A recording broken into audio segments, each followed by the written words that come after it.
Buenas noches, soy David Alejandro Márquez. Bienvenidos a este espacio en línea, Un psicoanalista en el banquillo, que consiste en una experiencia de escritura, lectura y diálogo. El día de hoy vamos a contribuir con una causa, la de comenzar a escuchar voces que han tenido pensamiento propio, voces que no se conformaron con repetir la misma teoría, sino que han hecho contribuciones al psicoanálisis. Son las primeras mujeres psicoanalistas que, a pesar de sus brillantes propuestas, por razones de poder, su trabajo ha sido pasado por alto por muchas décadas, aún por las mismas instituciones psicoanalíticas. Para eso, hoy vamos a escuchar la voz de una brillante psicoanalista. Nos estaremos cuestionando, ¿quién fue Lou André Salomé?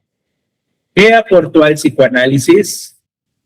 Así como otras pioneras del psicoanálisis, ¿por qué su nombre y sus textos han quedado al margen de los programas de formación, los seminarios y las traducciones? Para ello, hemos leído un capítulo dedicado a Lou André Salomé, que se encuentra en el reciente libro titulado Las primeras psicoanalistas, una genealogía del psicoanálisis. Y nos hemos preparado para dialogar sobre este trabajo en presencia de la autora, la psicoanalista, filósofa y escritora Elena Bravo Ceniceros. Ella practica el psicoanálisis en la Ciudad de México. Sus temas actuales de investigación son las aportaciones de las pioneras del psicoanálisis, el psicoanálisis y su relación con los feminismos y con los estudios de género. Es también autora del libro El cuidado de sí como genealogía del psicoanálisis, coautora de libros Fantasía y Ficción, El concepto de comunidad en las ciencias humanas y sociales, Lou Salomé, y otras cartografías psíquicas. Bienvenida, doctora Elena Bravo. Y para enriquecer aún más este diálogo, tendremos a dos invitados especiales. El psicoanalista e investigador Hans Irán Pacheco, quien es secretario académico de la Universidad Autónoma de Zacatecas y catedrático de la maestría en teoría psicoanalítica en la misma universidad. Es autor de 6 libros, entre ellos El método psicoanalítico, su práctica y esencia, la regla fundamental del psicoanálisis de Freud a Lacan y las entrevistas preliminares en psicoanálisis de Freud a Lacan, además de coautor y coordinador de 15 libros más.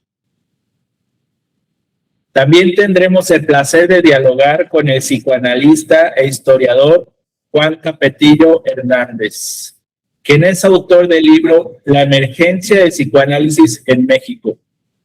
Además, fue docente e investigador por más de 40 años en la Universidad Veracruzana. Actualmente es docente en la maestría en teoría psicoanalítica de la Universidad Autónoma de Zacatecas. Forma parte de la Escuela de la Letra Psicoanalítica y se encuentra investigando sobre la presencia simbólica de Lacan en México. A propósito de nuestros dos invitados especiales, el año pasado, aquí en este mismo espacio, con ellos dialogamos en torno a un artículo del doctor Juan Capetillo sobre la recepción del psicoanálisis en México. Habíamos observado en el artículo que esta recepción fue posibilitada en la década de 1920. En primer lugar, gracias al vínculo que los psiquiatras mexicanos tenían con la psicosis en el manicomio La Castañeda, En segundo lugar, el papel que jugó el ámbito universitario en la antigua Escuela Nacional de Medicina. Y de pronto, durante esta reunión, el doctor Hans Iram inesperadamente rescató otro elemento: las mujeres, que justamente fueron esas primeras 409 pacientes del manicomio La Castañeda. 409 expedientes sobre los que estuvieron basadas las hipótesis del artículo. Expedientes con ausencia de cualquier tipo de historia. Mujeres que estaban bajo tratamiento moral, pero sin ser escuchadas. Y ahí el título del artículo: Cuerpos sin historia. Gracias a la recepción del psicoanálisis en México, es que estas mujeres comenzaron a ser escuchadas. Bienvenidos nuevamente, doctor Juan Capetillo y doctor Hans Iram. Muchas gracias por aceptar esta invitación. Ahora nos convoca este libro que rescata la historia y la voz de 41 mujeres pioneras del psicoanálisis. Hoy vamos a dialogar sobre la primera de la lista, la psicoanalista Lou André Salomé, quien para Friedrich Nietzsche había sido la persona más lista que pudo haber conocido, quien para Karl Abraham jamás había visto una comprensión tan profunda del psicoanálisis, y de quien Freud en una carta se expresa de la siguiente manera sobre uno de sus trabajos. Dice: constituye una demostración involuntaria de su superioridad frente a todos nosotros, en consonancia con las alturas de las que usted ha descendido hasta nosotros. Pero nos exhorta la doctora Elena Bravo en su libro que por más interesante que sea, no nos enfoquemos solamente en su relación con Nietzsche o con Freud, sino sobre todo en sus contribuciones al psicoanálisis. Pedimos entonces a la doctora Elena Bravo que ponga su libro sobre la mesa y nos introduzca brevemente en este primer capítulo que trata sobre la vida y obra de Lou André Salomé. Bienvenida, doctora Elena Bravo, la escuchamos. Ay, buenas noches. Muchas gracias, David, Alejandro, por esta invitación, por esta convocatoria para hablar del libro y para hablar de esta autora a la que le tengo tanto aprecio, a Lou Salomé.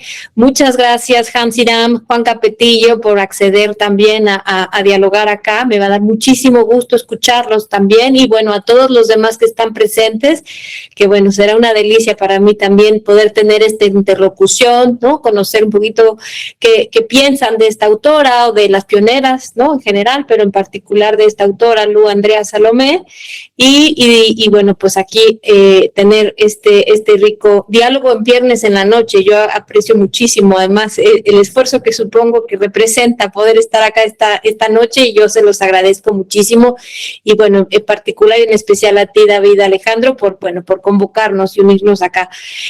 Efectivamente, bueno, ella es Lou Salomé, sería la primera autora que yo trabajo, ¿no? En este primer volumen de 4 volúmenes en total, que serán los libros de las primeras psicoanalistas, una genealogía del psicoanálisis. Que sea la primera es un poco forzado, porque bueno, no fue la primera psicoanalista mujer, ¿no? Fue una de las primeras, pero no fue la primera psicoanalista mujer. Sí fue la primera que yo conocí cuando estaba por ahí en preparatoria y estaba interesada en Nietzsche y en Freud, y entonces aparecía ahí como como un personaje más musa, más, sí, más una interlocutora que una creadora ella misma, ¿no? Quizá como una gran interlocutora, así fue mi primera aproximación y fue la primera psicoanalista mujer de las que yo trabajo, porque obviamente se había escuchado a lo mejor de Melanie Klein o de Anna Freud, que son mucho más conocidas, pero la primera de las que yo trabajo, que bueno, son en este tomo 41, pero en total son 200 mujeres, ¿no? En 4 tomos son 200 mujeres, en donde intencionalmente excluyo Anna Freud, Melanie Klein y Françoise Dolto, porque son las 3 pioneras más conocidas, ¿no? Cuya obra, biografías, pues hemos trabajado en general un poquito más los psicoanalistas en los programas de estudios, en seminarios, ya sea de manera directa o por lo pronto conocemos un poco de su obra porque son más citadas también por los grandes autores que quizá leemos, ¿no? Los hegemónicos psicoanalistas que hemos trabajado. Entonces, bueno, en estos 4 volúmenes, ellas 3 quedan fuera y estamos hablando de otras 200, que son las primeras 200, ¿no? Las que estuvieron afiliadas al movimiento psicoanalítico antes de 1939, esa es como la fecha que planteé para estos primeros 4 volúmenes. Después de 1939 se incorporaron al movimiento muchas más. Pero bueno, Luz Salomé es de las primeras, si no es la primera, ¿no? Y la forcé un poquito porque, bueno, yo le llamo a ella, siempre le he querido llamar Luz Salomé en honor a su vida, ¿no? No utilizar el nombre de su apellido, dado que ella, bueno, estuvo en contra del matrimonio, a pertenecer a un hombre, entonces el apellido Andreas es el de su marido, a pesar de que ella sí lo adoptó, Lu Andrea Salomé, pero un poco forzado digo porque cuando pensé el orden de estos libros y pensé que lo iba a hacer en orden alfabético, porque en orden cronológico iba a ser imposible porque estaban al mismo tiempo, ¿no? O sea, si empezaba con 1907, 1908, de pronto pues al mismo tiempo una entra, otra sale, o por temas pues era difícil porque finalmente tocan muchas veces muchos temas, las mismas autoras. Entonces elegí el orden alfabético y no iba a empezar con Luz Salomé. Luz Salomé iba a estar en la S, ¿no? Porque iba a elegir su nombre de soltera, no su nombre de casada. Y iba a empezar con la B, porque no había ninguna otra autora cuyo apellido empezara con la A. Entonces fue forzado porque dije, bueno, pues forcemos un poco, utilicemos el apellido de casada de Lu Andrea Salomé, y empecemos este libro con la que también para mí fue la primera, ¿no? Lu Andrea Salomé. Quizá de las 200, una de las más conocidas de estas 200 autoras, y como bien decías, David, quizá conocida más por su relación con Nietzsche y con Freud, por la fascinación que produjo en estos 2 hombres que suelen ser muy admirados, por la gran fascinación que produjo, un lugar especial sin duda para ambos, ¿no? No de discípula, no de paciente, ¿no? Sino de interlocutora. Quizá Nietzsche la quiso poner en un lugar de discípula, pero ella no se dejó, ¿no? Ella quería crear por cuenta propia. Nietzsche la vio, Freud creo que me parece en la correspondencia, que es una correspondencia importante la que tuvieron Freud y Lu, y lo que está documentado de la relación entre ellos, me parece que Freud la admiraba mucho, la admiraba mucho, le daba como un gran valor a lo que le mandaba sus escritos para que Lu los revisara, es decir, la tenía en una alta estima, ¿no? Y de par, porque además pues Lu no era tan joven como otras pioneras que ingresaron al movimiento psicoanalítico muy joven. Lu tenía exactamente la misma edad que Marta, ¿no? Es decir, no había esta diferencia con la que hubo, como la que había con otras de las pioneras del psicoanálisis que sí eran a lo mejor mucho más jóvenes, ¿no? Que Freud. En fin, bueno, Pues yo creo que hay muchas cosas muy importantes más allá de la vida de Freud, de la relación con estos hombres o de la inspiración que fue para Freud, para Nietzsche, para Rilke, ¿no?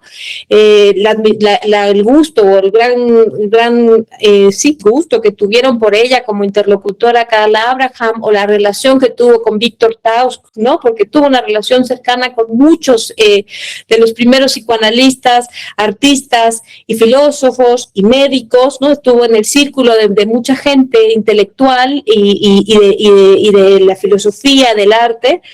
Más allá de codearse con ellos, pues tuvo una producción muy rica en al menos, o unas aportaciones, contribuciones, diría yo, muy rica, en por lo menos 4 campos. Uno es sin duda el psicoanálisis, ¿no? Con esta compilación de sus textos psicoanalíticos, el narcisismo como doble dirección, o su diario clínico de aprendiendo con Freud, más bien su diario de aprendizaje con Freud. En el campo psicoanalítico, pues, bueno, y una joya que por ahí debo tener, que es esta otra, la carta abierta a Freud, que es un documento valiosísimo, donde además de que es un regalo, porque ella le daba regalos cada 6 de mayo a Freud, en el cumpleaños de Freud. Este es uno de sus regalos, en donde le regala lo que piensa del psicoanálisis y son sus mayores contribuciones técnicas, me parece. Y luego está sus contribuciones psicoanalíticas, sus contribuciones filosóficas, que también tiene, ¿no? Sobre todo quizá en esta compilación de libros sobre el erotismo, ahí están algunos de sus textos más filosóficos, sus contribuciones literarias, porque tiene autobiografía y tiene novela, tiene cuento y tiene poesía, ¿no? Ella es rica en toda esta producción también, seguramente conocen algo de su poesía.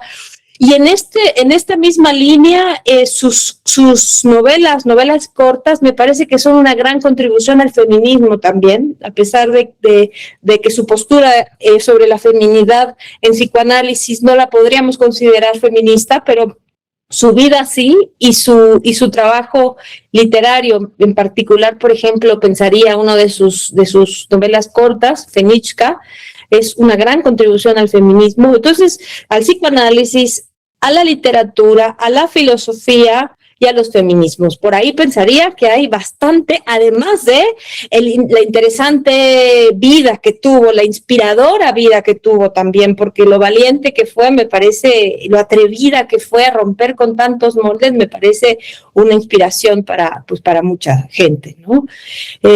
Muchos mitos alrededor de ella que quizá podríamos ir platicando, pero bueno, yo por ahora a lo mejor empiezo con esto y los escucho y dialoguemos, y ustedes me dicen también qué impresión tienen, qué quisieran dialogar, que estoy feliz de escucharlos. Muchas gracias. Muchas gracias, doctora Elena, por esta introducción. Aquí tengo 2 papelitos para determinar quién será el primero en hacer sus comentarios.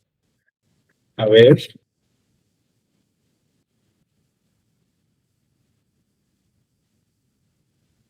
Vamos a ver quién es.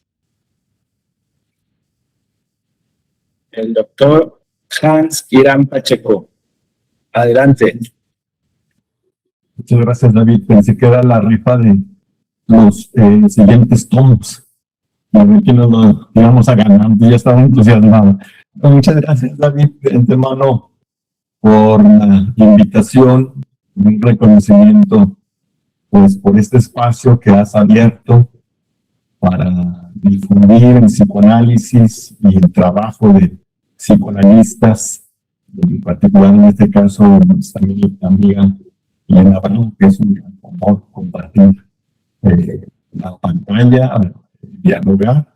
David, pues un gran saludo. Elena, un excelente trabajo, sorprendente, y luego más cuando me entero cuántos tomos vienen, ¿verdad? Y cuántos nombres van a enmarcar estos tomos. Es pues una enciclopedia, ¿verdad? De verdad un reconocimiento, pues también con mucho afecto, con mucho afecto. Saludo a Juan Capetillo, Juan, saludo de Zacatecas allá a Veracruz.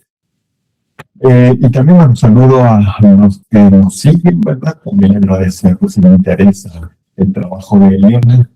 Y bueno,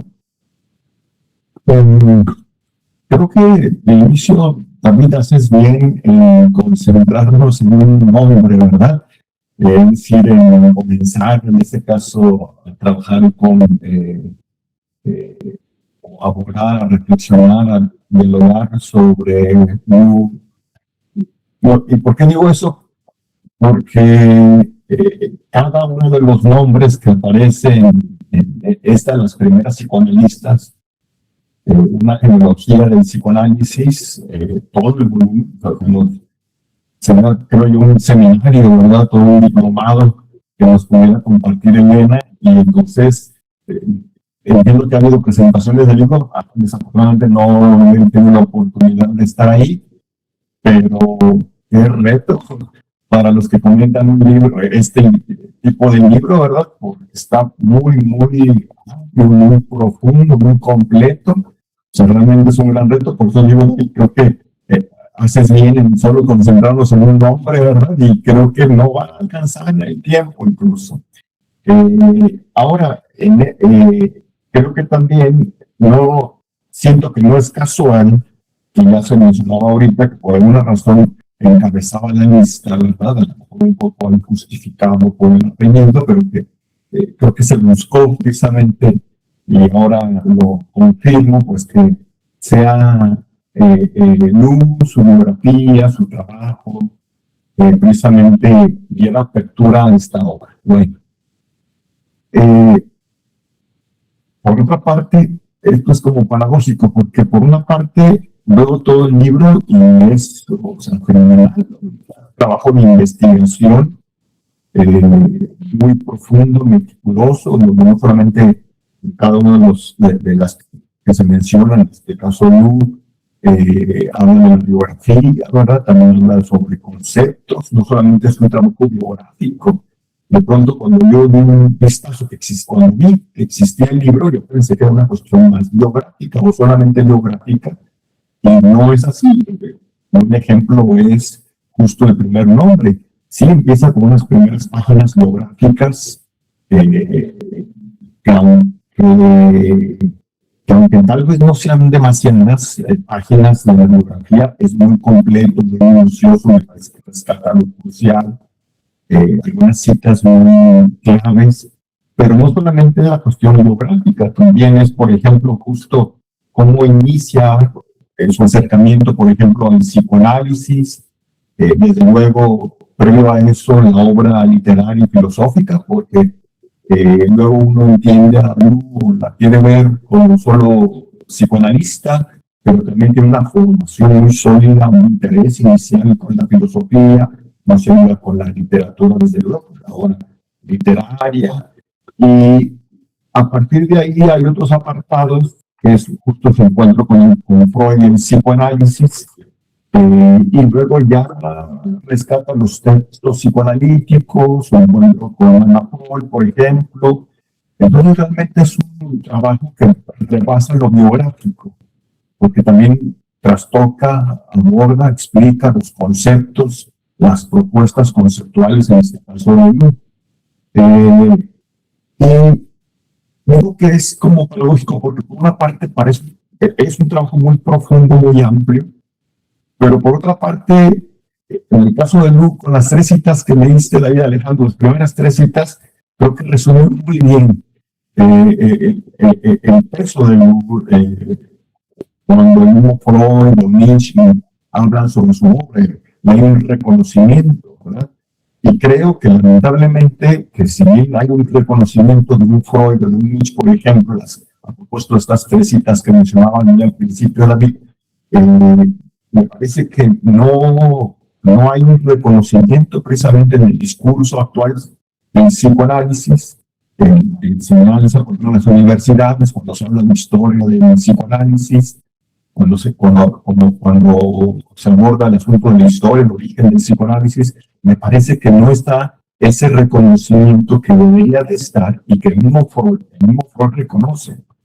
Y estas citas que rescatas sobre lo que Freud reconocía, o Nietzsche, sobre Lu. También me llamó a mí una, a propósito de citas, donde en un apartado dentro de este mismo trabajo, Freud, sobre la práctica psicoanalítica de Lu, hay una cita que me llama la atención de Freud, a página 65, donde dice Elena, en los últimos 2 renglones, dice: para él, la forma en la que ella, para Freud, la forma en la que Lu se entregaba al psicoanálisis era casi un suicidio. ¿Sí? Eso fue lo que me llamó mucho la atención. Luego dice Freud, he puesto 2 citas. Dice Freud: me entero con pavor de buena fuente que usted que usted da ahora hasta 10 horas diarias de análisis, lo que por supuesto considero como un intento mal disimulado de suicidio y me sorprende mucho. Es decir, no solamente era una mujer entregada a la formación, ¿sí?, interesada por el discurso filosófico, por la escritura, por la construcción, por poner conceptos, sino también por una práctica clínica, ¿sí? Y me parece que esa cita de Freud, me parece, entiendo, la cita es de una carta del 5 de agosto de 1923, ejemplifica muy bien esa pasión de Lu, en este caso con la práctica clínica, pero también, insisto, con la formación, con hacer un entrecruce entre psicoanálisis, filosofía, la literatura. Entonces, quisiera entonces por lo pronto cerrar con esa cita, justo estas citas que reflejan esa pasión, esa entrega de Lu, en este caso a la práctica clínica, que lo resumo esta primera participación mía en ese sentido. Sí conocemos a una Lu por su biografía, lamentablemente muchas veces nada más por sus vínculos, no por sus aportes, y no por los aportes no solamente conceptuales, sino lo que provocó en Freud para que él también construyera, además de lo que ella aportó. Pero luego, y a lo mejor algunos conocen estas obras de Lu, estos escritos, pero algo que por lo menos yo desconocía era su práctica, ¿sí? Y me parece ahí un buen ejemplo, cierro con esto, de cómo una integrante del ego, ¿sí?, de aquellos o aquellas que no eran de formación médica, ¿sí?, como en este caso es Lu, se interesa en el psicoanálisis, se entrega al psicoanálisis con esta pasión, con esta, digamos, rigurosidad, pero también, insisto, a la práctica clínica, ¿sí? Y por cierto que también se mencionan en este apartado algunos de los pacientes de Lu, para el propósito de esa práctica clínica. No sé, hasta ahí por lo pronto. Muchas gracias, doctor Hans. Doctora Elena Bravo, ¿le gustaría responder a los comentarios? Sí, con mucho gusto, muchas gracias. Bueno, muchas gracias, Hans, por esta lectura que haces y esto que señalas. De Lu, me encanta que hayas señalado lo de la práctica clínica, porque quizás es el aspecto todavía menos conocido de Lu, ¿no? Y conocer cómo fue su práctica clínica contrasta con la imagen que tenemos normalmente de Lu, una mujer muy glamurosa y del dinero y demás. Bueno, cuando ella se dedicaba al psicoanálisis, ya no tenía dinero, si bien había sido una familia, mucho dinero, el dinero se perdió en el tiempo, ¿no? El padre había muerto, el dinero se perdió, y cuando Lu está en su práctica clínica, ya no tiene casi dinero. Está con muchas dificultades. No vamos a ver a Lu en tantos congresos ni nada, porque no tenía el dinero para viajar, ¿no? Lu había sido, antes de dedicarse al psicoanálisis, una mujer que andaba de acá para allá, viajando y viajando, con muchos amantes, novios, amigos, ciudades en las que vivió, etcétera, y nunca se había querido comprometer y echar raíz con algo como lo hizo con su práctica psicoanalítica, y lo hizo de una manera entregada tremendamente, cobrando honorarios muy bajos y trabajando demasiadas horas al día. Y entonces es lo que Freud le dice, usted está suicidándose, no puede trabajar tanto, no puede cobrar tan poco. Hay cartas en donde le dice, mire, le voy a mandar un paciente, porque Luz siempre tuvo problemas económicos ya en ese momento y Freud la quería ayudar. Una forma de ayudarla a veces era mandarle pacientes. Y le recomendó a varios y le decía, bien, le voy a mandar un paciente, pero le voy a pedir que no le cobre menos de tanto. Y Lu le cobraba mucho menos de eso que Freud le indicaba, ¿no? Y eso era interesante, digo, si bien podemos hablar de una generosidad de Lu, también yo creo que tenía que ver con algo de que nunca se analizó. Es de estas primeras analistas que nunca pasó por un análisis personal y sin embargo hizo una práctica clínica sin un análisis personal y una práctica clínica muy interesante, porque rompía con muchos, digamos, desde que cobraba poco, trabajaba muchas horas y rompía con las formas tradicionales. A veces podía trabajar con el diván y ya, pero a veces hay esta anécdota donde te acostaban al lado del árbol con su paciente, o ella se ponía, ella se recostaba en el diván y el paciente estaba atrás, como una de las cosas que hacía. Hay testimonios también por ahí rescatados de algunos pacientes suyos, sobre todo hay uno de un médico que se analizó con Lu, que decía que ella tenía una compasión y una generosidad al escuchar, ¿no? Que era como una mujer que podía también, así como decían sus interlocutores, como que parecía entenderlo todo, ¿no? Y con mucha compasión. Y ella, en su trabajo sobre técnica, me llama la atención en esta carta abierta donde habla de los posibles errores del psicoanalista, justo una cita que rescato en el libro, es que dice que uno de los errores típicos de un analista es los que tienen corazón de oro, dice, cometen el error de confundir el psicoanálisis con la caridad del buen samaritano. Y eso hizo Lu, ¿no? A Lu le costaba trabajo salir de esa posición. Digamos, es interesante mucho lo que hace en su práctica, porque además podemos nosotros conocer, como bien dices, Hans, su trabajo clínico gracias a la correspondencia que tiene con Freud, porque mantenía una especie de supervisión por correspondencia con Freud. Entonces vemos que ella fue pionera en el análisis infantil. Por ejemplo, trabaja con niños cuando todavía nadie trabajaba con niños, ¿no? En 1912, 1913, ella empieza a trabajar con niños. Hay un caso de un paciente que ya no va a vivir cerca de Lu, y le dice que si pueden hacer un análisis por correspondencia, y le consulta a ella a Freud qué le parece esa idea de que lleven ese análisis por correspondencia, y Freud le dice, háganlo, ¿no? Intentémoslo, más vale, si ahí está la transferencia, inténtelo, ¿no? En fin, como cosas interesantes de discusión, ¿no? De discusión de casos, ¿no? Con Freud. Y de prácticas que ella fue muy pues ingeniosa, ¿no? Atrevida también a la hora de pensar su trabajo clínico de otras maneras, como es el caso de la correspondencia. Pero sí quizá con esta dificultad personal de ella, ¿no? De trabajar demasiado, cobrar demasiado poco, y entonces no tener ni dinero ni tiempo para otras cosas, ¿no? Se entregó por completo, como no se quiso comprometer nunca con ninguna otra cosa, con ningún hombre, ni con su esposo, ni con ninguna otra de sus actividades en su vida, ni con ninguna otra relación. Sí lo hizo con su práctica analítica. Eso me parece bien interesante, y te agradezco que hayas rescatado eso, Hans. Gracias, doctora Elena. Doctor Juan Capetillo, le escuchamos sus comentarios o preguntas a este capítulo de la doctora Elena Bravo. Sí, muchas gracias, David. Elena, muchas gracias por tu libro, y realmente me da mucho gusto haberlo leído. No todo el libro, no he leído todo el libro. Leí el capítulo sobre Luz Salomé y un poco más.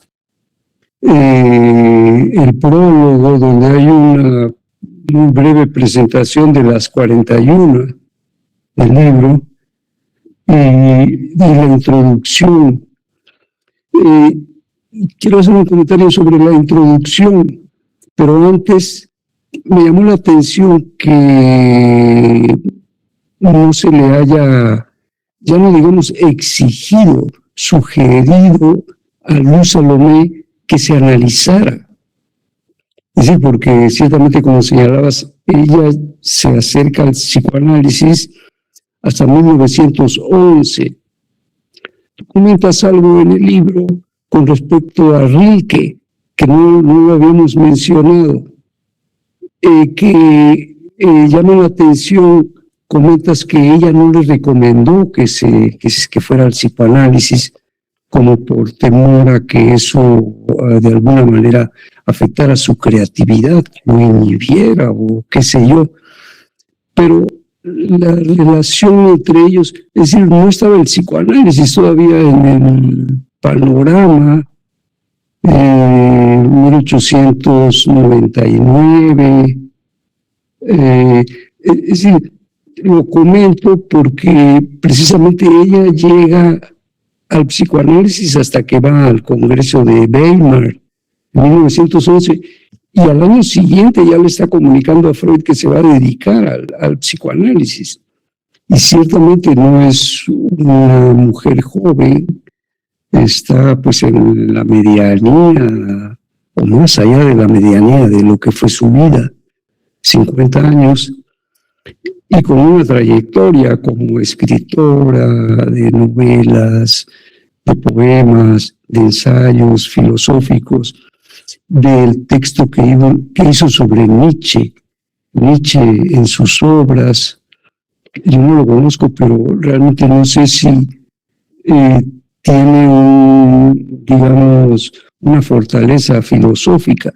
Tú comentas ahí que ella incluso digamos, organiza la obra de Nietzsche en 3 etapas, y bueno, me interesó mucho leer ese libro, conocerlo, así como verdaderamente me interesó conocer más de Lu Andrea Salomé. Cuando leí tu libro, bueno, el capítulo sobre Lu, quise saber más.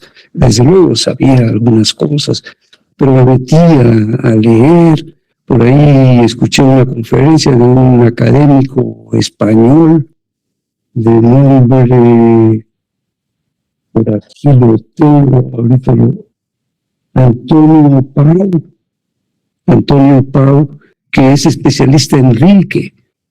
Entonces lo invitaron, una asociación cultural española, a participar en una serie de conferencias sobre mujeres que han destacado en diferentes campos de la ciencia, de la cultura. Y curiosamente, coincidiendo contigo, empezaron con Lu Andrea Salomé.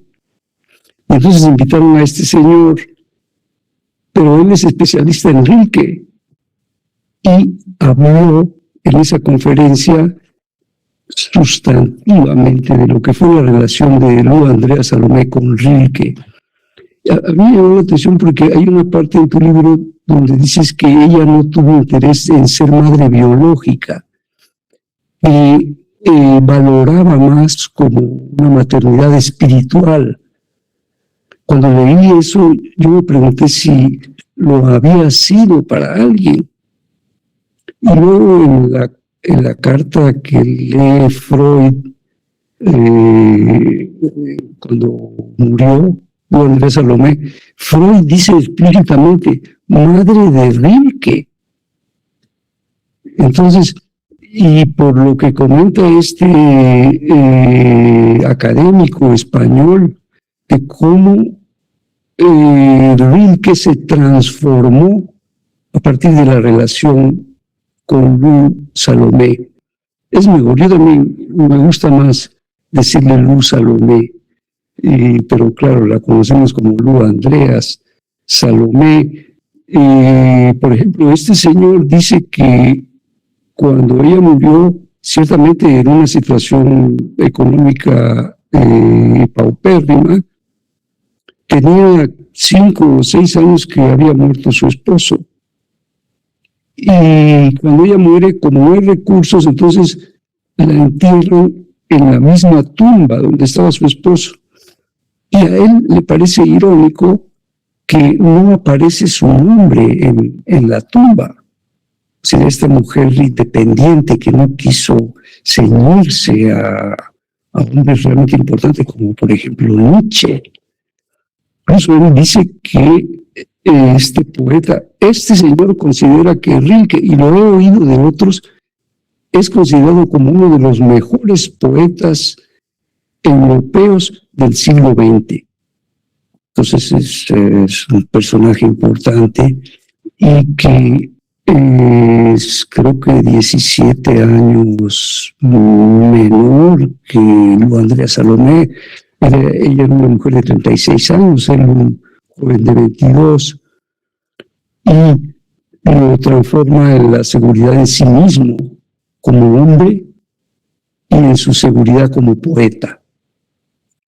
De acuerdo con este académico, la influencia de Luz Salomé fue decisiva para este poeta. Tuvieron una relación de 2 años y luego la continuaron por correspondencia. Bueno, desde luego, no voy a dedicarme a hablar de Rilke. ¿Qué más dice Rilke? Es la correspondencia y la relación de ellos dos, Rilke y Andrea Salomé, a Love Story in Letters, su historia de amor en cartas. Está publicada su relación amorosa acá, en este libro. Y ahorita que lo pusiste así, vi el grosor. Ah, sí, claro, sí. Sí, entonces, bueno, yo leí también tu libro sobre Nietzsche, una genealogía del psicoanálisis.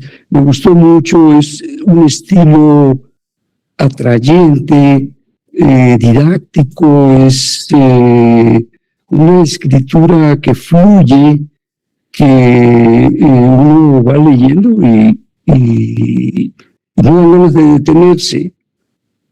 Y en la introducción hubo una cuestión que me llamó mucho la atención: cómo despatriarcalizar el campo psicoanalítico y diversificarlo. Creo que me había planteado la pregunta, no expresamente, no en esos términos, pero sí en cuanto al contenido de cómo despatriarcalizar la sociedad. No lo había pensado con respecto a la institución psicoanalítica, al movimiento psicoanalítico, y lo relaciono con una definición que pones ahí del patriarcado.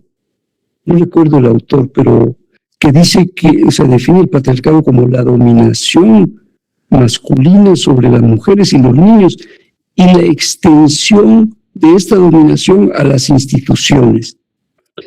De acuerdo a esta definición, despatriarcalizar, por ejemplo, al campo psicoanalítico, puede ser más sencillo que a la sociedad, ¿verdad? Probablemente es algo que va a ocurrir en algún momento, es probable, lejano. Lo lamento, pero creo que es un poco lejano, pero, por ejemplo, despatriarcalizar el campo psicoanalítico y diversificarlo. Diversificarlo creo que sería una consecuencia de despatriarcalizarlo, pero es cambiando el dominio, ahora que dominen las mujeres. Es decir, la definición de esa del patriarcado, no sé si deja fuera algunas otras cosas, porque se, digamos, concentra en la dominación masculina, que ha existido hace algunos miles de años. Entonces, esa es una cosa que me puso a pensar el libro, el capítulo. Desde luego que hay muchas cuestiones. Voy a mencionar una solamente y cierro para que sigamos dialogando entre todos. Con respecto a un texto psicoanalítico, anal y sexual, hay una parte donde, de acuerdo a lo que tú comentas, el planteamiento de Andrea Salomé es con relación a el erotismo anal y la creatividad. Es decir, que al igual que el creador artístico produce un objeto que al mismo tiempo le resulta repulsivo, pero muy cercano. Tuve algunas resonancias con este planteamiento del objeto A de Lacan. Con este comentario cerraría por lo pronto, pero hay muchas cosas sobre las cuales hablaré. Muchas gracias. Y por supuesto, perdón, antes de terminar, gracias a David por la invitación, la reiterada, te lo agradezco mucho, David, y felicitarte como muy atinadamente lo hizo Hans por el espacio que has ido abriendo, que tiene ramificaciones. Una de ellas es el psicoanalista en el banquillo, donde se encuentra ahorita Elena, yo creo que cómoda en el lugar. Muchas gracias, doctor Juan Capetillo. Le decía a la doctora Elena Bravo que ella nos pone en el banquillo con su libro, mostrándonos que hemos pasado por alto a estas pioneras del psicoanálisis. Le escuchamos, doctora Elena, su respuesta a los comentarios del doctor Juan Capetillo. Claro, muchísimas gracias. No, a todos nos ha puesto en el banquillo. Para mí descubrir a estas mujeres me hizo saber lo ignorante que soy en el campo del psicoanálisis, lo restringido que había sido mucho de mi trabajo, como trabajando 2, 3 autores, cuando el campo es infinitamente más rico y hay mucha producción muy interesante que pues vale la pena rescatar, que también en el banquillo los acusados descubriendo que hay temas que uno cree que, estoy ahora trabajando la relación de psicoanálisis y feminismos, y ellas vienen trabajando muchos temas desde mucho antes de que ahora nosotros los pusiéramos en la mesa, o de los que llamamos precursores en psicosomática o en ciertos campos, y que bueno, ellas ya habían abordado muchos de estos campos que nosotros creímos que otros habían sido los precursores. Entonces creo que ahí en el banquillo los acusados, pues yo también me he sentido muchas veces con este trabajo.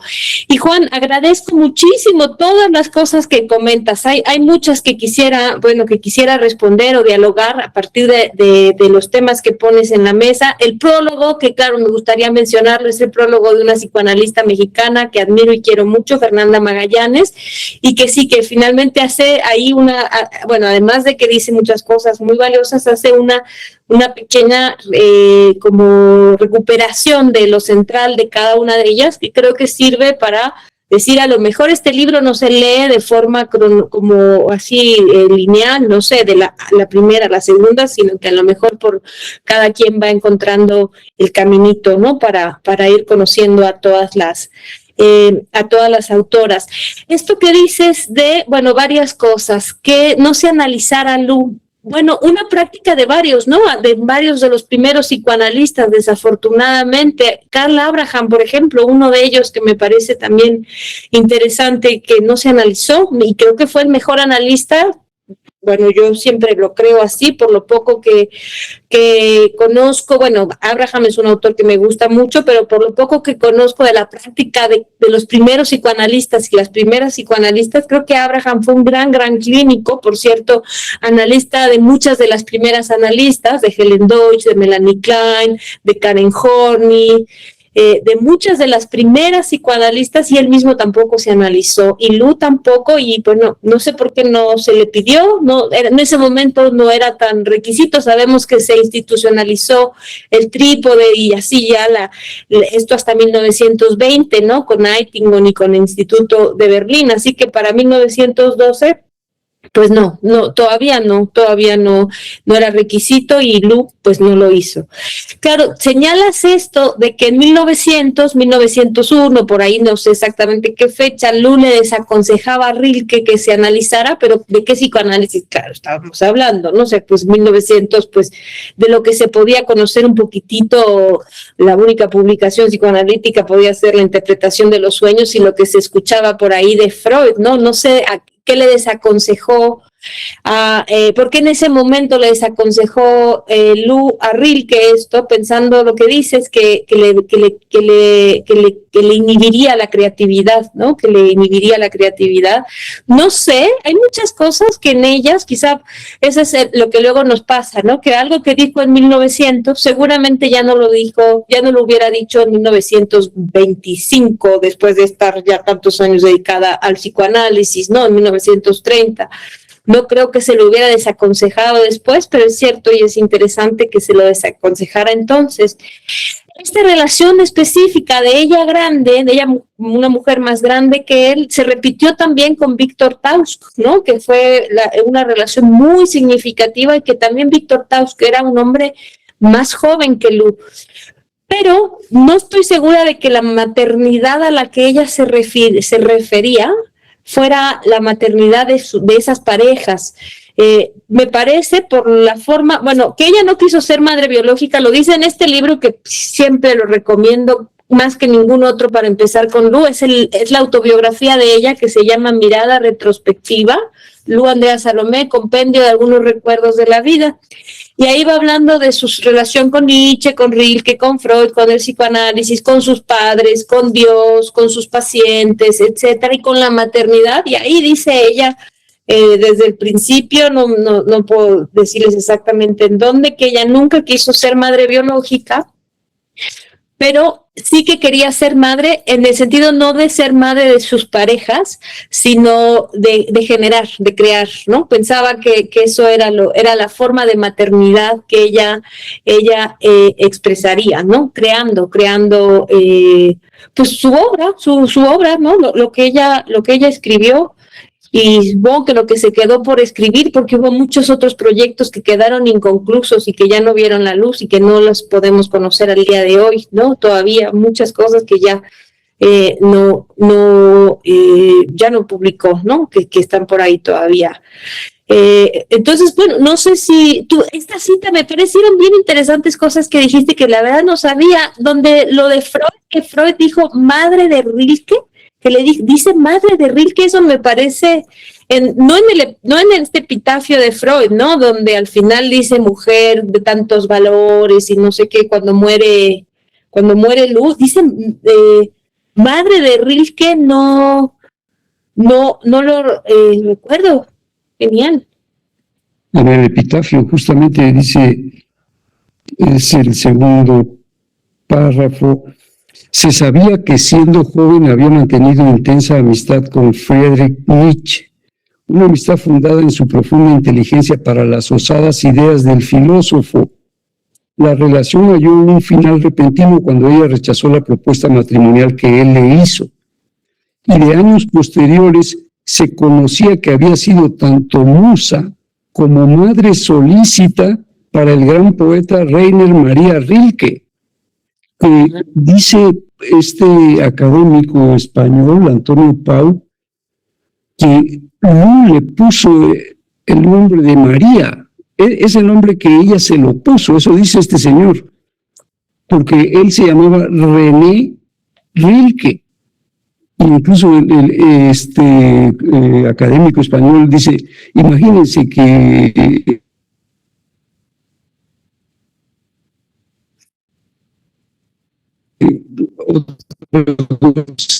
hubiera sido si se quedaba ese nombre de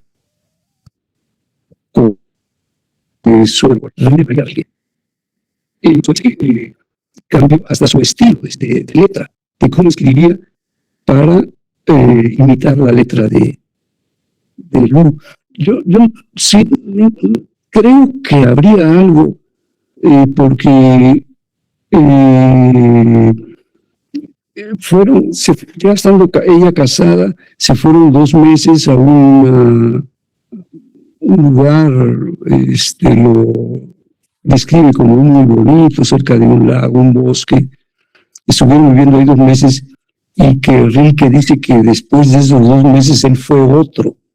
A Rusia, ¿no? Fue el viaje que hizo con Rilke a Rusia, que lo llevó a Rusia, a su Rusia, la de ella, ¿no? Sí. pero a mí me llamó mucho la atención cómo Freud dice esto. Yo no creo que haya sido porque pues, fue su mujer por 2 años o 3 años tal vez. Incluso dice que cuando vivían en Gotinga, cuando su esposo consiguió un puesto importante de ahí en esa ciudad porque era un académico experto en las culturas de Oriente Medio. Andreas, ajá. Andreas, entonces consiguió una casa en Gotinga, entonces Rilke se fue a vivir cerca de ahí, pero que se pasaba todas las tardes en la casa con Andrea Salomé, pero como el señor recibía a sus alumnos en la casa y no era muy grande la casa y tenía libros, entonces que prácticamente estaban todo el tiempo en la cocina. Y que de ahí, de esos meses que pasó Rilke en la cocina con Luz Salomé, salieron las obras más importantes, dice, de su primera etapa. Que es especialista.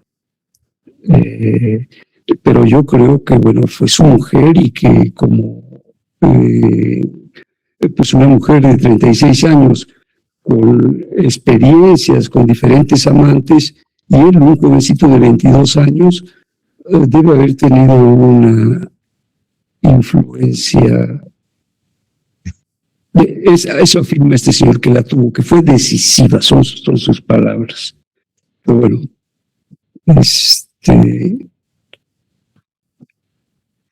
de verdad que entusiasmado, estoy contento por la invitación, por estar aquí hablando de Luz Andrea Salomé. Solo cierro con un comentario en relación con algo que decías, de que el hecho de que no hayamos considerado a las psicoanalistas mujeres, que no las hayamos recuperado como lo que estás haciendo, me parece que ese es un trabajo extraordinario. Es, por un lado, una injusticia histórica. Estoy de acuerdo, es una injusticia histórica. Pero 2, pones en la introducción, nos hemos perdido de experiencias en la teoría y en la práctica psicoanalítica. Entonces, pues, excelente esta recuperación. Muchas gracias. Sí, claro, creo que nos hemos perdido muchísimo.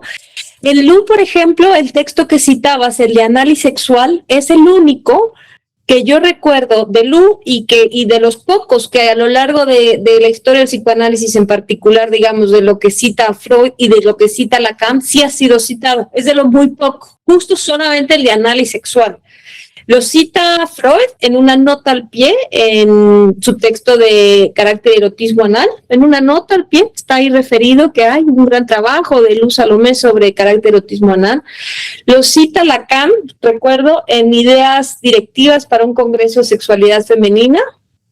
Y lo cita Luz, y por eso me acordé ahorita, en este texto de No hay relación heterosexual, justo donde va a trabajar la noción de objeto y va a llegar a la construcción del objeto A, y para llegar allá, en la primera parte de este texto de Luz de No hay relación heterosexual, va a trabajar el texto de análisis sexual, justo para llegar a la elaboración del objeto A, que va a ser Luz ahí, ¿no? En ese libro. Ese en particular análisis sexual, que cabe decir que creo que no lo hemos dicho, que casi todo el mundo, todo el mundo que lee a Luz le encuentra difícil, la encontramos difícil de entender. Es una autora muy complicada en su escritura, justo Freud lo dice también, ¿no? Usted me entiende muy bien y yo todavía no veo, no alcanzo a ver lo que usted dice, no la puedo entender. Y se lo dice también cuando Freud habla con otras personas de Luz, dice que es genial, pero es incomprensible, ¿no? O sea, que su trabajo teórico es incomprensible. Y si ustedes se acercan a los textos filosóficos, la literatura no es así. pero los filosóficos y los psicoanalíticos, y por ejemplo este de análisis sexual, es bastante complicada la forma en la que lo hace, ¿no? Hay que leerlo muchísimas veces, tiene un estilo rebuscado, a veces también eso creo que no ayudó a que se conociera más su obra, porque su estilo es rebuscado. Y ahora Lacan citando a Lush, Lacan citando a Lush y a Lush elaborando a partir del texto de análisis sexual, pues bueno, es todo un reto, ¿no? Que vale la pena hacer. Muy bien, muchas gracias por los comentarios. Iríamos entonces a la segunda ronda de comentarios de los invitados especiales y posteriormente volvemos a dar la palabra a los que están participando también. Entonces, doctor Hans Irán, ¿le gustaría agregar más cosas? Sí, por supuesto. Me parece bien el esquema que propones, por cierto. Ahí parece que hay por lo menos 2 números levantadas, porque queda pendiente entonces, ¿verdad? Para que no se me vayan esas participaciones, pues, pero aprovecho por lo pronto el momento.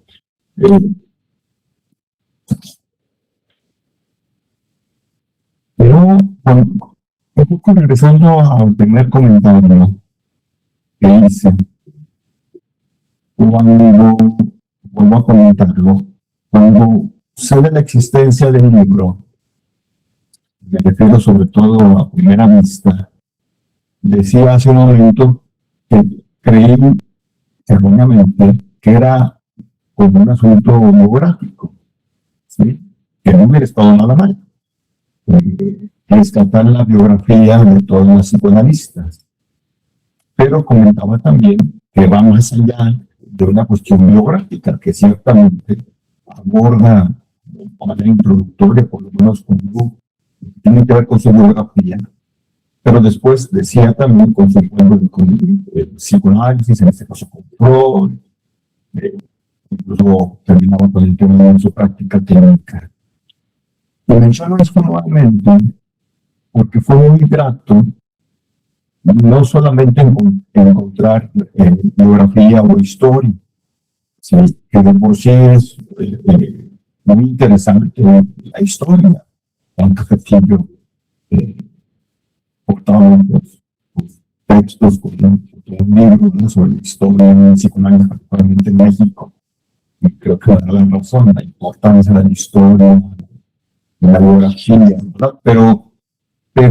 Pero insisto, va más allá, por ejemplo, de que hoy propone un tema sobre su práctica. Hago un breve comentario, cuando Petillo sabe sobre esto, porque en ocasiones mucho platicábamos. La oportunidad que tuve de publicar 2 libros, sobre todo un artículo, hablo sobre el asunto de la gratuidad o de hacer el psicoanálisis accesible, número 1, y rescato por tu comentario. Es decir, si hice yo un comentario, luego tú dijiste algo, y cuando dijiste eso, pues me provoca, ¿verdad?, retomarlo. En eso que tú comentas, yo rescato 2 cosas que comentas después de mi intervención. Uno, esta cuestión de hacer el psicoanálisis accesible, ¿sí? Esta cuestión de la gratuidad, que propone, que es algo que está en la historia, en la ética, en la política del psicoanálisis, de los psicoanalistas. Sí, el mismo Freud, Lacan, hay ejemplos de cuando no cobraba o cobraba de manera accesible, o de la policlínica de Berlín, ¿verdad?, a propósito de esta situación de la política del psicoanálisis. Es cuando comentabas 2 cosas. Uno, sobre hacer el psicoanálisis accesible, número 1, y número 2, que te alcanzo a escuchar. No sé si se me fue en las páginas o en el plano no están ahí, pero que también rompe el asunto de esta clínica acartonada, cuadrada, ¿sí? Por ejemplo, del consultorio. ¿Cuántos años vivimos donde los psicoanalistas se oponían o nos oponíamos, o por lo menos teníamos cierto recelo, por ejemplo, al tratamiento del línea? Que llega la contingencia, llega la pandemia y nos rompe todo ese esquema y nos abre esa posibilidad. Y en ese mismo sentido, muchas veces nos encajonamos, ¿verdad?, en que la clínica debe ser en un consultorio, pero cuando te escucho después de que hablé, donde Lu intervino o así entendí, ¿verdad?, tuvo una atención en un espacio fuera del consultorio, afuera, que rompe la cuestión de los cuatro paredes. Entonces rescato esas dos cosas que lo personal he trabajado en algunos textos, y es el asunto de, número uno, hacer el psicoanálisis accesible, ¿sí? Y número dos, el romper este esquema que luego tenemos como debe de estar en un consultor, debe haber un diván, debe haber ¿sí? Y esto que comentaste me llamó la atención. No sé si no leí bien y no lo encontré ahí, no lo vi de pronto, ¿verdad? Se me fue, o es algo que faltó precisando ahí, que lo comentaste solamente, ¿verdad? Número uno es, ¿sí? Incluso eso pues aprovecho, ¿verdad?, para preguntarte en dónde viene eso, porque sí me gustaría leer un poco más y tal vez trabajarlo ahí, lo que he estado construyendo, número uno. Y número dos, algo que ha sonado, y bueno, aquí tenía yo como esa pregunta para mencionarla, y la aprovecho para comentarla, sobre precisamente si se puede considerar a algo como una feminista, aunque me parece que su obra, tanto la cuestión de lo poco que conozco en su obra literaria, sí tiene esta cuestión de la rebeldía, de una mujer que transgrede, ¿verdad?, una mujer que resiste, ¿verdad?, de la resistencia. Sí me parece que su obra, incluso su misma vida, se rescata muy bien esta postura feminista, pero en el estudio que haces, ella se asumía como tal, lo cual era su vínculo con las feministas de la época, que ya las sabían, ¿verdad? En esos dos sentidos, uno, a propósito del comentario, después de lo que yo dije, y dos, de esta pregunta que yo tenía anotada desde el principio. Hans, mira, fíjate, muy interesante. Claro, te digo, el asunto biográfico incluso fue lo primero que quise dejar en segundo plano, porque precisamente creo que no se trata de eso. No lo pude dejar tampoco fuera de la elaboración, porque además es bien interesante sus historias de migración, sus análisis personales, lo que vivieron, sus dificultades para estudiar las carreras, siendo mujeres, su adherencia a otros movimientos como al Partido Comunista, o en fin, sus migraciones antes de las Primeras y Segunda Guerra Mundial, ¿no? O durante sus migraciones para estudiar las carreras porque no existían en sus países de origen, como Polonia. Hay cosas muy interesantes en su biografía, pero no es el centro. Mi objetivo principal está en trabajar su obra y trabajarla no solo como históricamente, sino ponerla a discusión hoy, ¿no? Como que pensamos hoy de las propuestas. Y entre ellas, esto que dices es muy común para mí encontrarlo en muchas de las pioneras. Esta ruptura con el modelo clásico psicoanalítico de trabajo. Muchas se atrevían a cosas que hoy, bueno, sería algo impensable, ¿no? Marie Bonaparte mandaba a su chofer a recoger a sus pacientes o se los llevaba de vacaciones, ¿no? Hacían cosas muy atrevidas. Incluso hay toda una correspondencia, por ahí la tengo, si la tengo a la mano se las enseño, entre Lu Salomé y Ana Freud. Hay una correspondencia publicada porque la relación de ellas dos fue una relación muy cercana, muy importante. Freud quiso que Ana estuviera cerca de Lu y que conociera a otro tipo de mujer muy distinta a Marta, ¿no? Si tuvo Lu otra hija, aparte de, como decía Juan, que si Rilke, que si Tausk, Ana fue una de ellas, ¿no? Ana vivió en casa de Lu fue recibida en casa de Freud, y para Freud era importante la influencia que Lu pudiera tener en Ana, y fueron muy cercanas. Y uno de los debates que tenían en la correspondencia Lu y Ana era si estaba de acuerdo Ana le preguntaba a Lu si estaba de acuerdo que Freud fuera su analista, ¿no? Su analista de ella, de Ana. Y Ana Ana le dice, y si no fuera lo mejor seguir en análisis con mi papá, ¿me aceptarías tú en análisis? Le hace la demanda explícita a Lu, y Lu le dice, no, qué maravilla que te analices con tu papá, qué mejor que él, con su amor, es el mejor psicoanalista, es decir, le recomienda ese análisis y no responde de ninguna manera a la demanda que le hizo, a la demanda que le hizo Ana ahí.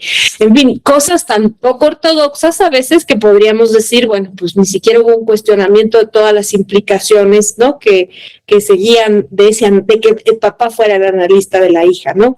Hay muchas cosas cuestionables en ese sentido de la práctica que había, es decir, a veces había mucha más licencia, pero también creo había muchos problemas por esa licencia, ¿no? Y algunas cosas muy afortunadas. El trabajo, por ejemplo, de hacer accesible económicamente el psicoanálisis a una población más amplia fue una práctica también de muchas psicoanalistas. De Lu, por su forma de vida, pero también eso le implicó a ella, por su pensamiento, por sus convicciones, pero eso le implicaba a ella que para poder vivir medianamente, y más bien casi teniendo a precariamente, tenía que trabajar demasiadas horas al día, ¿no? Ese era el otro costo. Y Freud le recomendaba suba sus honorarios y baje las horas de trabajo porque también ese es el suicidio, decía, ¿no? Es decir, si a todos les cobra demasiado poco, si los honorarios en todos los casos son tan bajos, va a ser, y lo mismo le decía Freud a Abraham, si usted quiere cuidarse a usted, necesita subir los honorarios para poder bajar el número de consultas al día, ¿no? Era todo un debate, seguramente lo has trabajado, pero muchas de ellas hicieron trabajo en comunidades distintas, ¿no? En muchas comunidades de forma gratuita y hay mucha participación de ellas de hacer el psicoanálisis más accesible de distintas maneras, proponiendo trabajo de grupo, trabajando en instituciones, trabajando en casas hogar, en cárceles, en fin, hay muchísimo. Habría que ver algunas de ellas. Muriel Gardiner, por ejemplo, va a ser una de las que hizo mucho trabajo para llevar el psicoanálisis a poblaciones que tenían menos acceso en términos económicos al psicoanálisis. Eso, por un lado, romperlo con las cuatro paredes, muchas lo hicieron, muchas lo hicieron. Y me decías otra cosa... No me acuerdo si por ahí va lo que comentabas, sí. Sí, un elemento y luego precisamente la cuestión de el diálogo que no tuvo con las feministas de la época y que efectivamente ella aporta, ¿verdad? Tanto en su biografía pudiéramos verlo, ¿verdad? Como en su obra, incluso literaria, esa cuestión de la transgresión, ¿verdad? Pero ¿qué tanto ella se consideraba feminista o cuál era su diálogo? No se consideraba feminista y hay un grupo de colegas que hicimos un libro que se llama Luz Salomé, de las consecuencias de que no fuera la mujer quien matara al padre, porque hay un texto de Lu que se llama de las consecuencias de que no fuera la mujer quien matara al padre. Hicimos ahí una serie de textos y nos reuníamos porque mis colegas y yo pues estamos muy en el campo del feminismo y el psicoanálisis, y como que después de conocer la vida de Lu, pues quizá pensarías que su trabajo sobre la feminidad, que tiene bastante trabajo sobre la feminidad, que era la consigna de Freud, mujeres analistas escriban sobre la feminidad, y a Lu explícitamente le piden una carta, Lu, por favor, el primer texto que le pide, el tema que le pide que aborde a Lu, explícitamente es el de la feminidad, ¿no? Pero si leemos sus textos psicoanalíticos sobre la feminidad, encontramos lo más rancio que podamos pensar, ¿no? La feminidad está ligada al óvulo, a la maternidad, a la pasividad, a la receptividad del varón, ¿no? Del varón, de la relación complementaria entre los sexos. Es decir, la producción teórica de Lu al respecto es una decepción. Pero si leemos su texto de Fenichka o si vemos su vida, es otra cosa. Yo nunca he entendido ese contraste en Lu, ese contraste tan tremendo en que era justo lo que comentaba, ¿verdad? Su biografía, su vida y su obra literaria sí se puede tomar como esta postura de feminismo. Mi duda era que tanto ella, desde lo teórico, ¿verdad? Pero efectivamente, ¿no? Me parece que no. Ujú. Muchas gracias, doctor Hansira. ¿Le escuchamos, doctor Juan Capetillo? Sí, gracias. Hay varias cosas que me llamaron la atención. Como literata, como autora de novelas, de cuentos, no ha tenido reconocimiento. No ha tenido reconocimiento. Hay referencias de que los libros, la publicación de sus libros, le permitía pues obtener dinero, sobre todo cuando ya empezó a escasear. Incluso su primer novela, de acuerdo a lo que mencionas aquí, de 1885, que recordamos es el año que fue Freud con Charcot.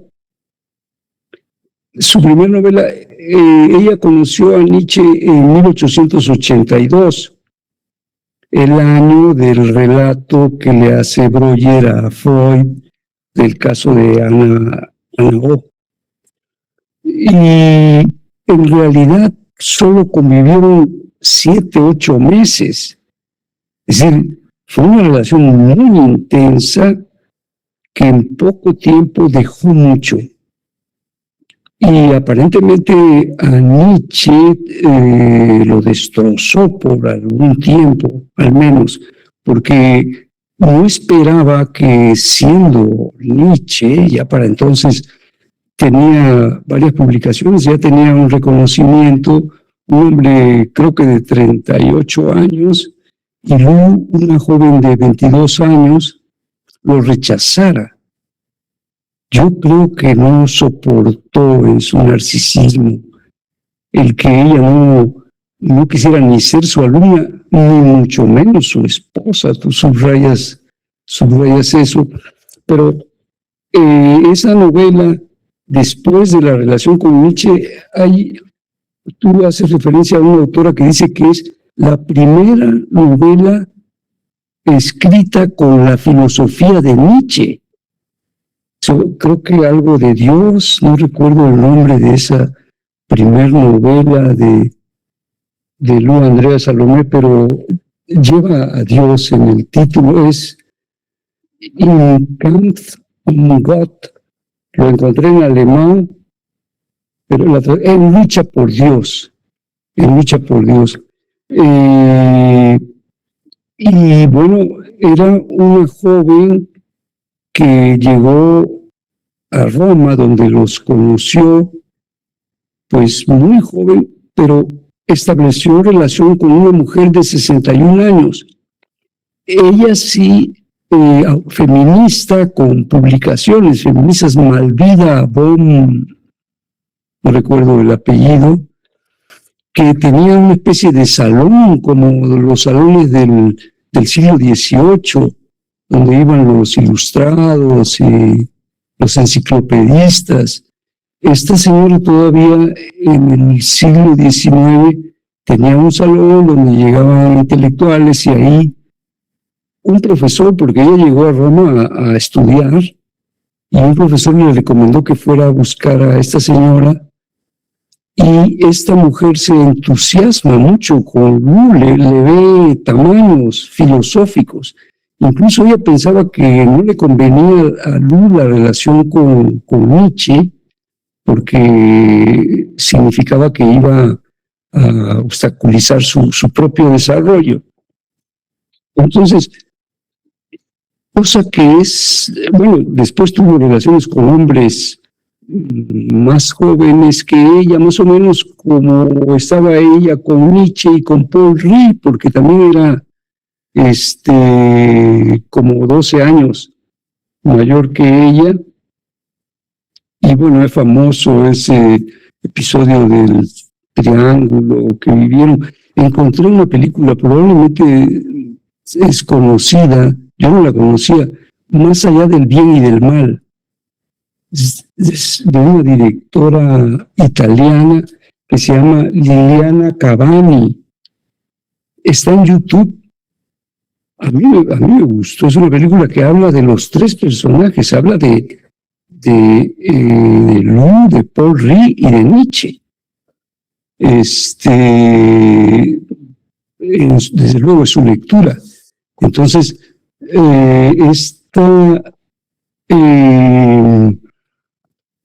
ahí estos dos hombres eran uno 12 años, el otro 17, 18 años mayor que ella. Después ella tuvo relaciones, como decías, con Víctor Tusk, también mayor.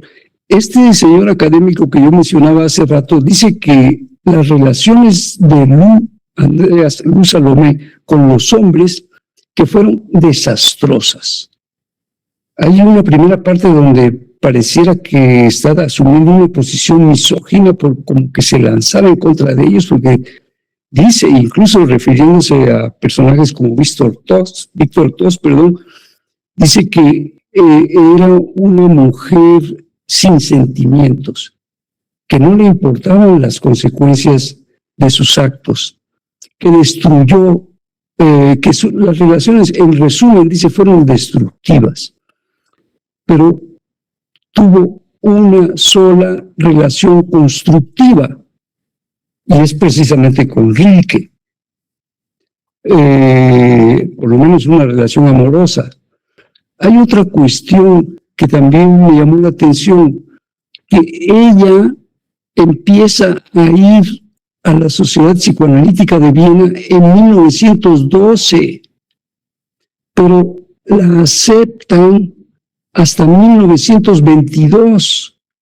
Eso me llamó mucho la atención, todo el tiempo que pasó antes de que fuera miembro de la Sociedad Psicoanalítica de Viena. Y en 1922, de acuerdo como lo señala Selena, Freud le dio el anillo del comité secreto. Entonces, y apenas iba entrando. Y ella tiene una expresión muy bonita de cuando fue aceptada, que me recordó o me hizo pensar en una especie de definición, parte de la definición de cómo comprende Lacan una escuela de psicoanálisis. Y dice que tiene que ser un lugar de refugio contra el malestar.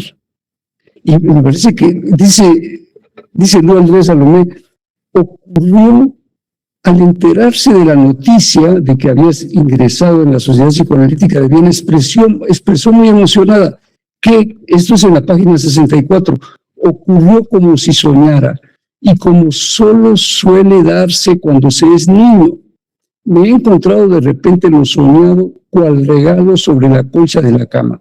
Así pues, me siento agradecida y sin el menor rubor arrastrada con ella allá donde desde el principio mismo me sentí más en casa que en parte alguna.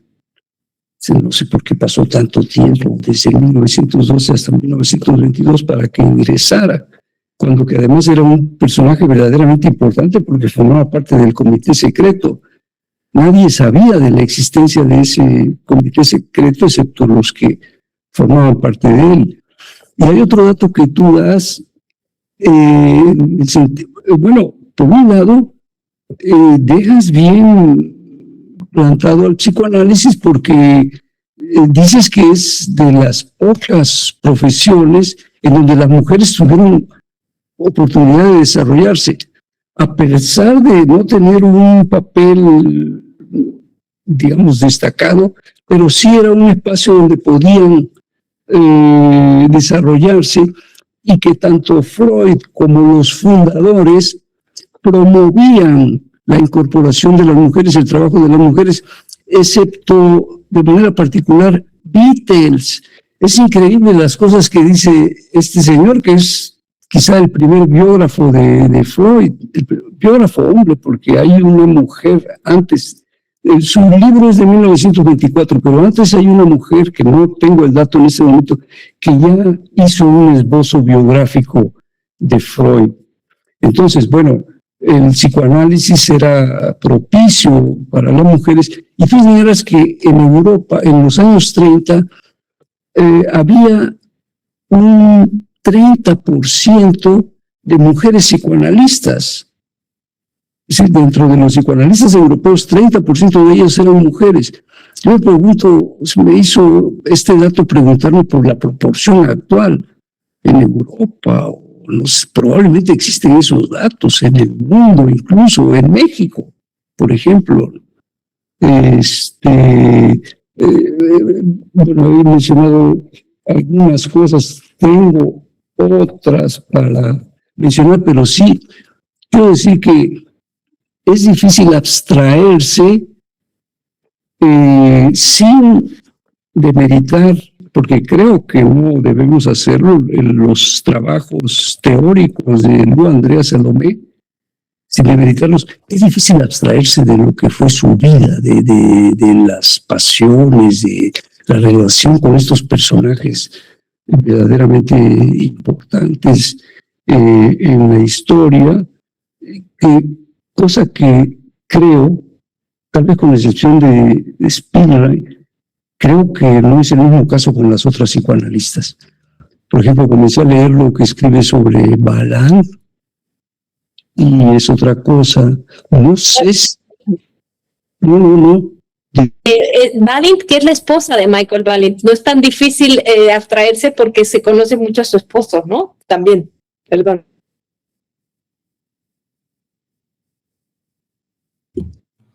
Y también porque ciertamente la vida de Lu Andrea Salomé fue un tanto excepcional. Rilke, de acuerdo con este académico, la describe, dice él que Rilke en algún momento dijo que Lu Salomé era una zarza ardiente. Me llamó mucho la atención esa expresión. Y bueno, otra cosa que me parece muy importante en términos teóricos del texto que ya comentábamos de anal y sexual y anal, claro, el otro de los dos narcisismos también, como que hay ahí algunas ideas como para pensarlas, meterse más a leerlo. En algún momento, cuando tú comentas que es difícil la escritura de Lu Salomé y que mismo Freud lo reconoce, primero yo estaba muy entusiasmado y ya empezando a recopilar los textos de Lu Andrea Salomé para leerlo. Cuando leí eso, como que me frené un poco. Sin embargo, voy a remontar esa dificultad que incluso hace unos momentos subrayaste para leerla. Estoy verdaderamente interesado, me parece una mujer muy, muy interesante. Gracias, doctor Juan Capetillo. ¿Le gustaría responder, doctora Elena? Sí, claro, muchas cosas.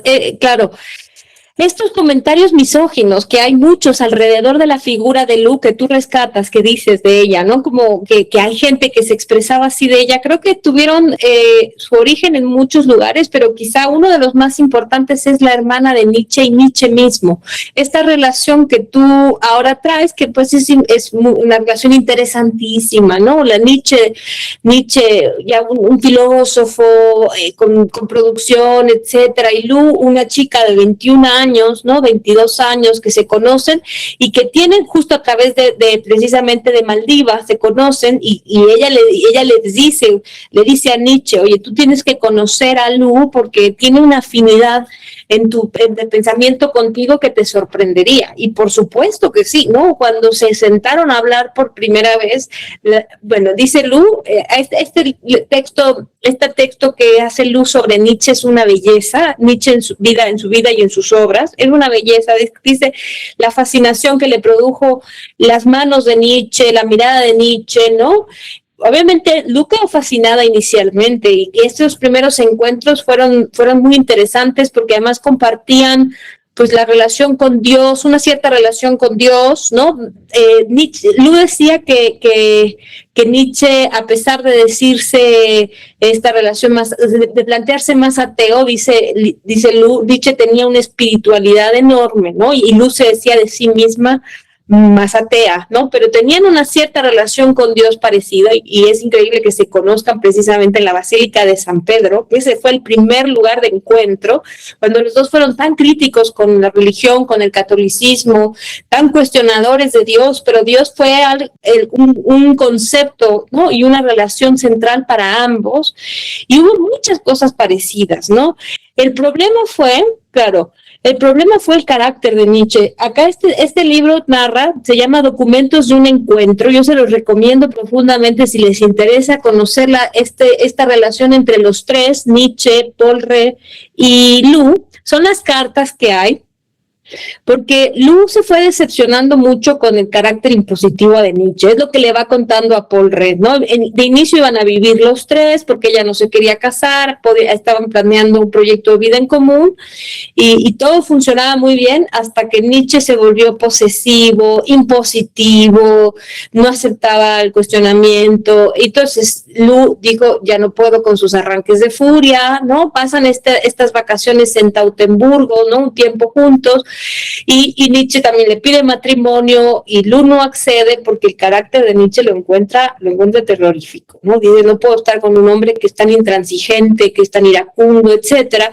Y a Nietzsche le rompe el corazón definitivamente y empieza a despotricar de ella, ¿no? A todo el mundo le escribe que ella, así como había dicho que era la mujer más inteligente que había conocido, en las cartas de Nietzsche, que también las consulté, en donde se refiere a Lou, dice que es una serpiente venenosa, que en fin, habla terrorífico de ella, porque le rompió el corazón. Y la hermana de Nietzsche todavía contribuye mucho más a hacer una imagen horrible de Lou. Entonces Lou también en mirada retrospectiva en su biografía recuerda todos estos pasajes con mucho resentimiento, ¿no? De cómo Nietzsche acabó con su imagen, ¿no? Como con su reputación. Y si incluso la biografía más famosa de Nietzsche, la de Kurt Paul Jans, habla, el biógrafo dice unas cosas horribles de Lou, horribles, ¿no? Cuando en realidad lo único que hizo Lou, me parece, fue rechazar sus propuestas matrimoniales y después rechazar su relación con él porque era terrible. Nietzsche era cizañoso, le decía que ya no se llevara con Paul Rée cuando Paul Rée había sido su amigo. En fin, creo que hay episodios muy desagradables de Nietzsche, ¿no? Que terminaron dejando muy mal parada a Lou. Por lo menos esa es mi interpretación. ¿Qué otras cosas? Bueno, claro, a mí me encanta Nietzsche también, ¿no? Me encanta. Y entonces, yo trabajo el cuidado de sí, como han dicho algunas personas que conocen ese libro, el cuidado de sí como genealogía del psicoanálisis es Nietzsche, Freud y Lacan, justo es mucho alrededor de Nietzsche. Y Nietzsche decía, como seguramente saben, que hacía filosofía para curarse a sí mismo, ¿no? Que él era un médico del alma, etcétera. Lou, la perspectiva que tenía Lou de Nietzsche precisamente es esa y me encanta, ¿no? Como un hombre que escribía para curarse, que hizo su filosofía como un tratamiento para él, como un tratamiento del alma, como hizo en tantos sentidos tratamiento Nietzsche, como el cuidado de sí, me parece Nietzsche, hay muchas cosas que rescatar. Lou rescata esa perspectiva de Nietzsche, a mí me gusta mucho. Gracias por esta recomendación de la película, no la conozco Más allá del bien y del mal, pero suena interesante. Y quería preguntarte algo de la biografía que señalas, de la mujer que escribe esa biografía. No sé si de casualidad te refieres, y supongo que tal vez, a Susanne Bernfeld, que está en este libro también, que es una de las primeras que hace recortes biográficos de Freud, y yo creo que es a la que te refieres, y es acá, está en este primer volumen también, porque también era psicoanalista. Uh-huh. Susanne Bernfeld, ajá. Es interesantísimo todo lo que rescata de la vida de Freud y además de su trabajo psicoanalítico como tal, pero es pionera en rescatar los episodios biográficos de Freud que antes de que todo el mundo los diera a conocer. Y no sé qué más por ahí, si hay algo más, ya no sé si se me está olvidando, o le damos la palabra a otras personas, ¿va? Porque ya estamos un poco... Sí. Estamos a punto de darle la palabra a las personas que nos acompañan. Pero antes, doctora Elena, quisiera hacerle un comentario acerca de su libro y una pregunta. El primer comentario es respecto a un fragmento que usted plasma en su libro, que es una carta de la juventud de Lou Salomé a su maestro,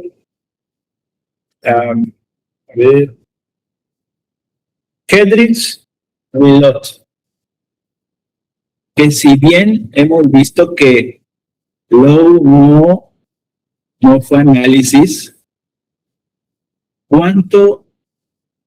a veces cuánto tiempo pasa uno en un análisis para poder decir algo como lo que dice aquí lo voy a leer. Para mí es uno de mis fragmentos favoritos y más impresionantes porque dibuja lo que es el deseo.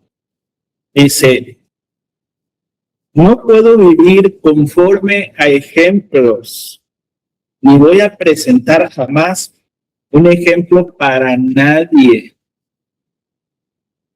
Pero en cambio voy a darle forma a mi propia vida de acuerdo conmigo misma.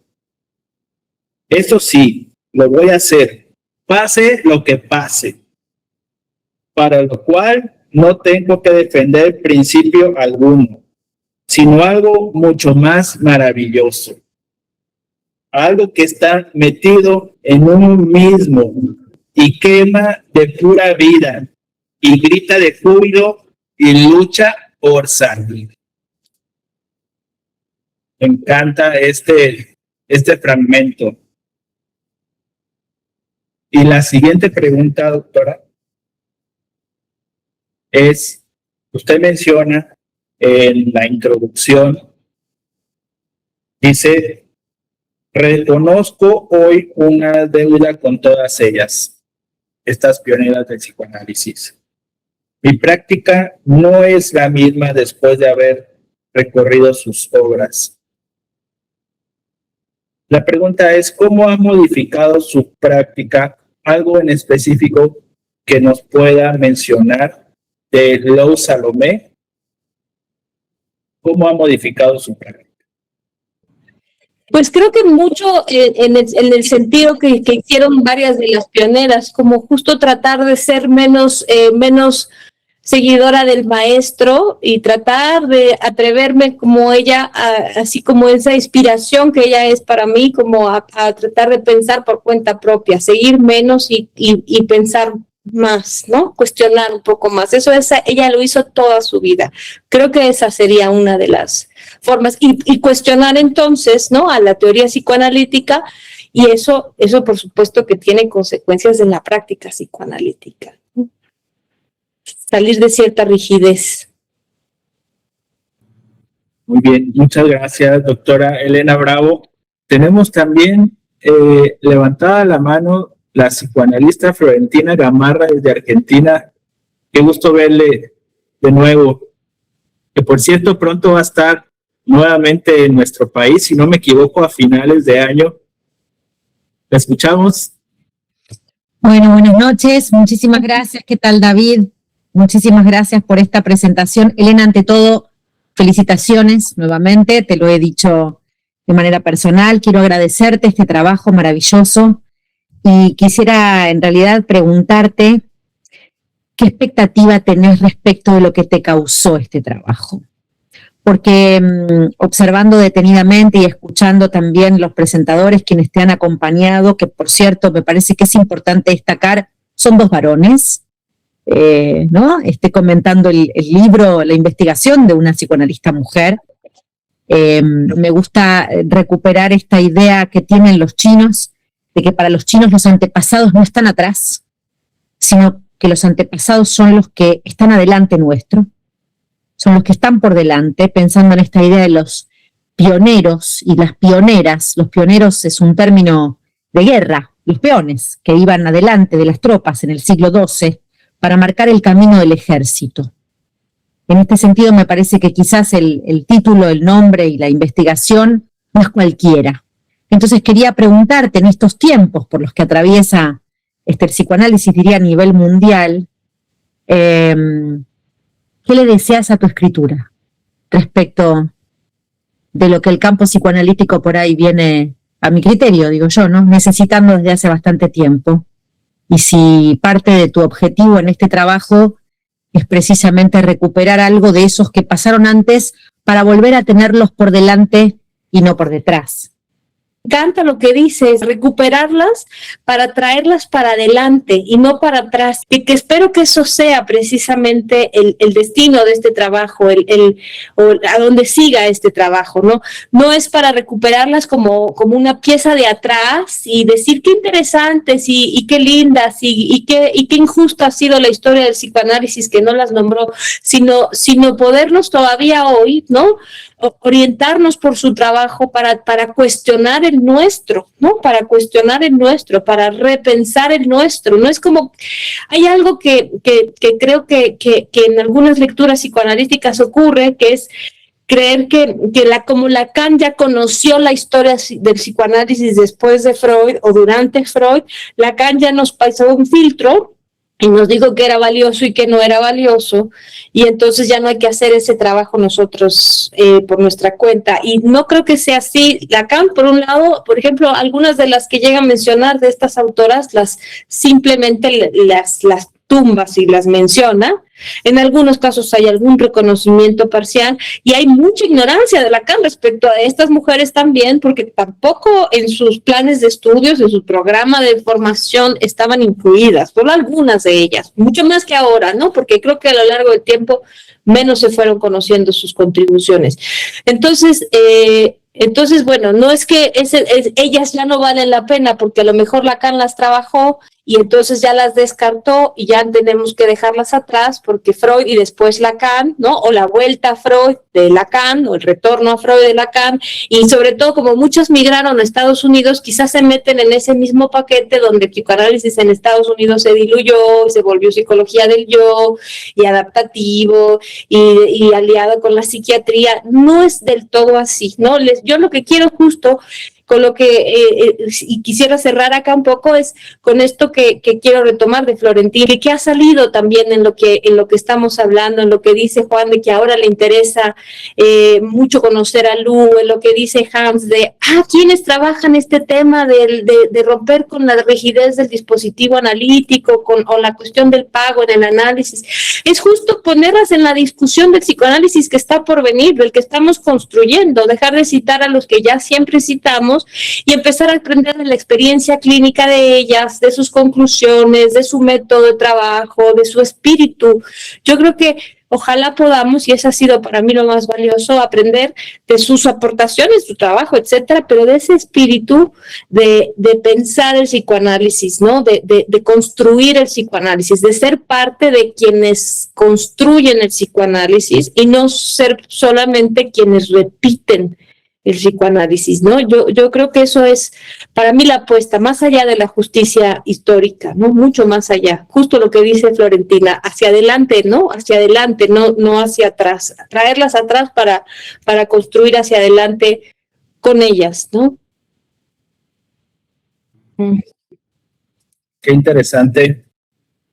Bueno, pues yo creo que ya podemos pasar a ir concluyendo, y pediría a nuestros dos invitados especiales si brevemente pudieran dar sus conclusiones acerca de este encuentro con la doctora Elena Bravo.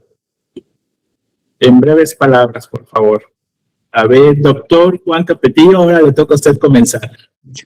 Bueno, muchas gracias. Pues ha sido una charla muy interesante, muy amena, tanto de parte de las intervenciones de Hans como las de Elena. Es muy clara, muy elocuente, y por supuesto me pareció muy interesante las intervenciones de las diferentes mujeres que intervinieron, que cada una de ellas dijo algo muy importante, muy atinado.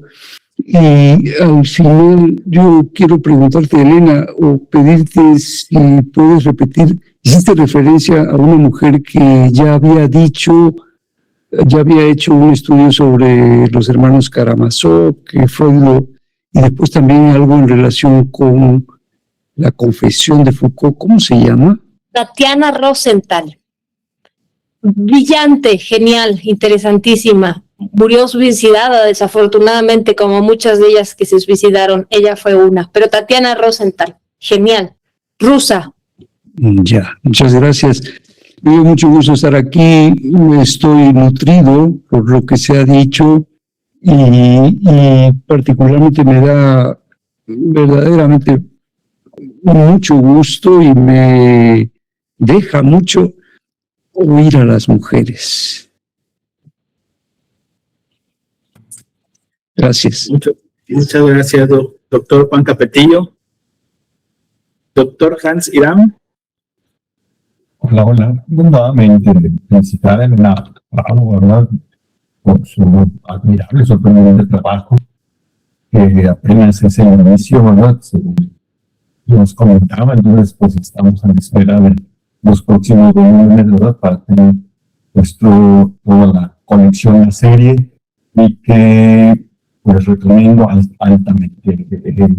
Tuve la oportunidad de leer no todo todavía el libro, pero unas cuantas psicoanalistas, sobre todo uno, pero pues bueno, altamente recomendable. Efectivamente, va más allá de un asunto de aprendizaje o de un nuevo conocimiento, viene precisamente, pues incluso poner sobre la mesa la discusión de la clínica psicoanalítica, de los nuevos conceptos, de dar un reconocimiento, y no solamente eso, de cómo ha trascendido y sigue trascendiendo, de tus aportes. Pues, nada más que felicidades y recomendar el libro. Esperamos, estamos a la espera entonces de los próximos. Felicidades. Gracias. Gracias, David. Bien. Bueno, Gracias, doctor Hans Irán. Doctora Elena Bravo, sus conclusiones acerca de este diálogo, por favor. No, bueno, me voy muy agradecida, encantada, con muchas cosas en la cabeza, aprendiendo también de ustedes y bueno, muy agradecida con los comentarios, con la lectura tan fina que hicieron de esos capítulos, Juan, Hans, ¿no? Que rescatan algunas cosas que me parecieron, pues, ¿no? Como para seguir pensando y que además no conocía algunas de ellas, incluso de Lu.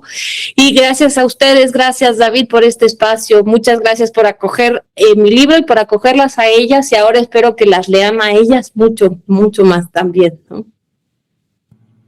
Muchas gracias, doctora Elena. Aquí el doctor Hans Irán compartió el enlace para poder adquirir el libro de la doctora Elena Bravo, Las primeras psicoanalistas.